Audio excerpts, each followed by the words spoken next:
On this very stormy day in parts of the mid-Atlantic states and the Southeast, we turn to the military's Defense Advanced Research Projects Agency, which back in 1958 helped put the first weather satellite into space. This year, Darpa celebrates 60 years of stunning inventions that have kept the United States on the cutting edge of technology. Kylie Atwood spoke with some of their scientists.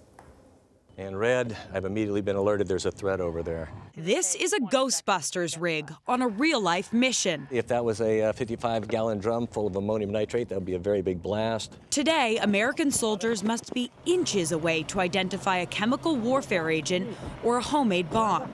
But by next year, they'll be able to do that from as far as 100 feet away. Any chemical that's a threat to a soldier, we try to detect it first. Ed Daugherty's quest is backed by the Pentagon's Defense Advanced Research Projects Agency, also known as DARPA. The biggest threat right now is probably homemade explosives. If you think of fertilizer, that's what they're using today in Afghanistan to try and blow up our soldiers. With the help of DARPA, the goal is to shrink this 30-pound backpack into a handheld device. DARPA is really an engine inside the Defense Department, challenging our military services to think differently. Stephen Walker is DARPA's director. It's important for DARPA to understand the technology, to then be able to explain it to our warfighters and our policymakers, and not be surprised by its use or misuse by a peer adversary. DARPA helped create the internet, unmanned aerial drones, prosthetic limbs, and Siri.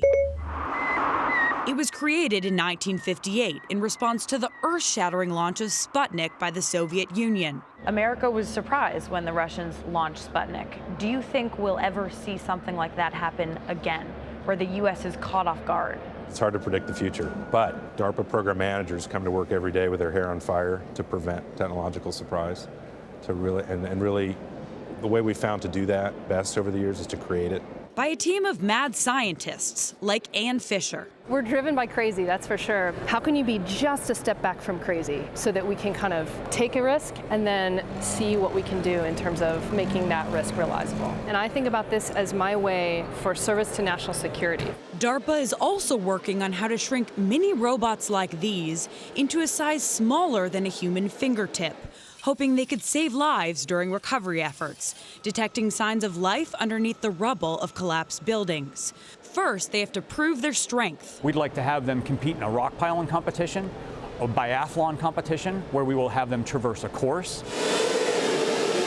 And these drones are being developed to navigate on their own. The line here shows the drone's brain mapping a course by avoiding obstacles. Instructing the robot to go up, find a second-story window, go through the second-story window, explore the entire second floor, find a staircase, descend the staircase, and go out through the front door, all on its own. This is pretty sneaky. We prefer to think of it as intelligent. Drone engineers say their main competition comes from China.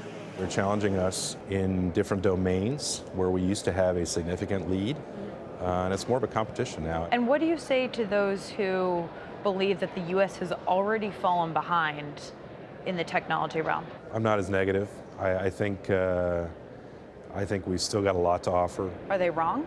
I would say they don't know everything that's going on. We're being challenged, no question, in certain areas, but I see what we're doing at DARPA in all areas, and I'm pretty hopeful that we're going to continue to win the tech races of this 21st century. Kylie Atwood, CBS News, Oxon Hill, Maryland. I like a group of scientists that go to work with their hair on fire. It's very visual. I love that there are very smart people like that working on these things. Yeah, thinking about all these problems. Yeah.